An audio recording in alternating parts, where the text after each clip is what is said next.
참예수님, 오늘은 4월 13일 부활 8일 축제 목요일입니다.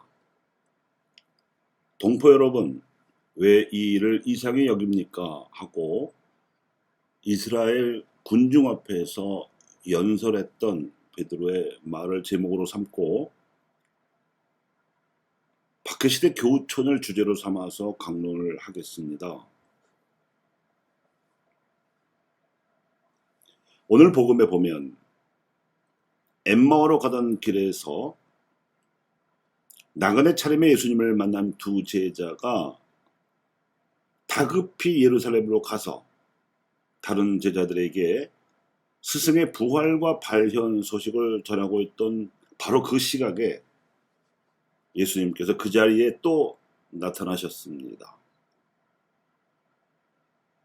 방금 엠마오에서 만났다가 사라지신 후 예루살렘에서 다시 나타나신 예수님을 배우면서 그 두 제자는 한 곳에서 다른 곳으로 순식간에 이동할 수 있는 빠름의 은총을 눈으로 목격했습니다. 그리고 이때 나머지 제자들은 유다인들이 두려워 문을 모두 잠가 놓고 있었는데도 예수님께서 그 방에 들어오셔서 가운데 서시며 평화의 인사를 건네셨습니다. 문을 열어드리지 않아도 벽을 통과할 수 있을 정도로 공간 이동이 자유로운 사무침의 은총이 제자들의 눈앞에서 벌어지고 있었습니다. 놀라마지 않는 제자들 앞에서 예수님께서는 이번에는 못 박히셨던 손과 발까지 보여주시며 구운 물고기 한 토막까지 잡숴 보이셨습니다. 이렇게 부활하신 예수님께서 나타나시어 확신을 심어주신 덕분에 사도로서 용기와 믿음을 지니게 된 베드로와 요한의 이야기가 오늘 독서에 나옵니다.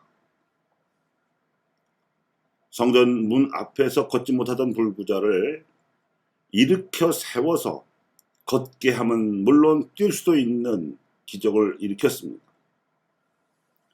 이 기적을 목격하고 크게 경탄하는 군중을 보며 베드로 사도가 이렇게 말합니다.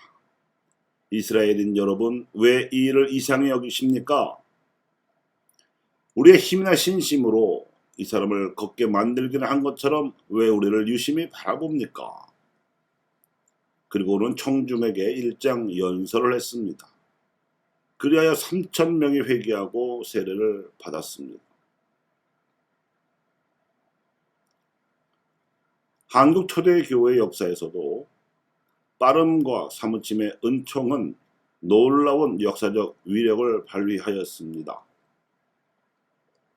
교우촌의 개척자로 알려진 신대보 베드로는 1795년 무렵에 평신도 선비로부터 교리를 배워서 세례를 받았습니다.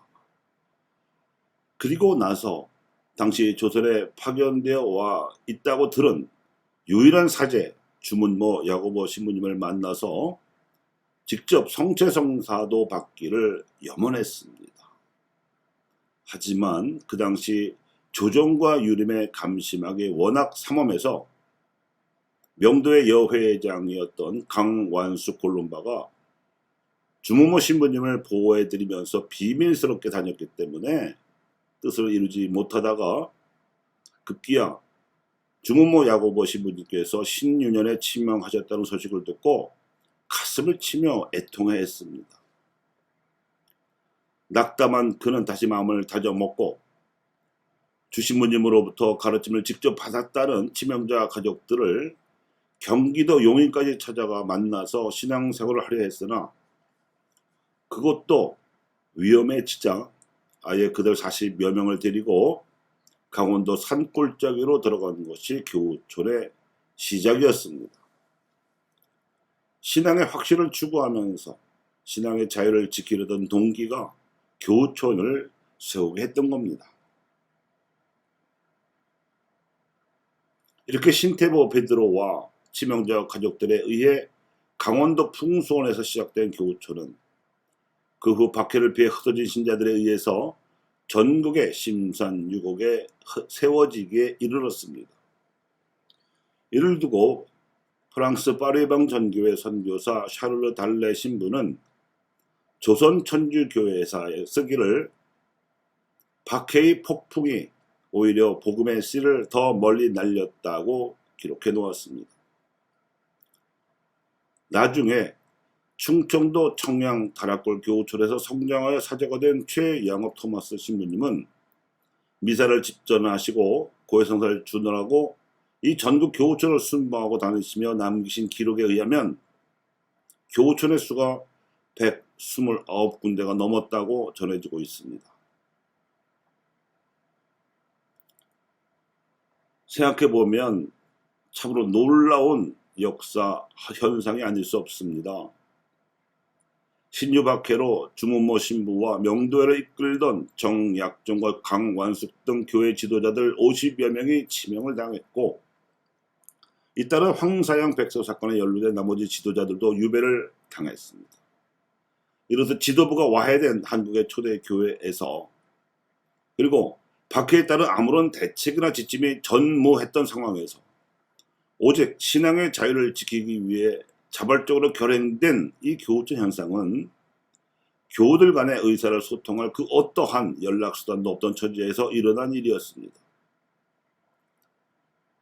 그들에게 전해진 신앙의 힘으로 빠르게, 그리고 시간과 장소의 제약을 초월한 사무침으로 가능했던 기적이라고 밖에는 달리 설명할 길이 없습니다.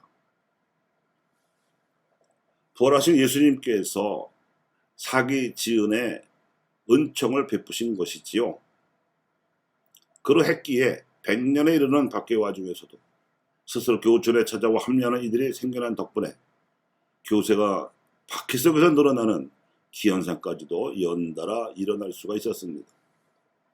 이것이 신앙의 힘이었고, 이것이 한국 천주교회의 뿌리이자 맥입니다.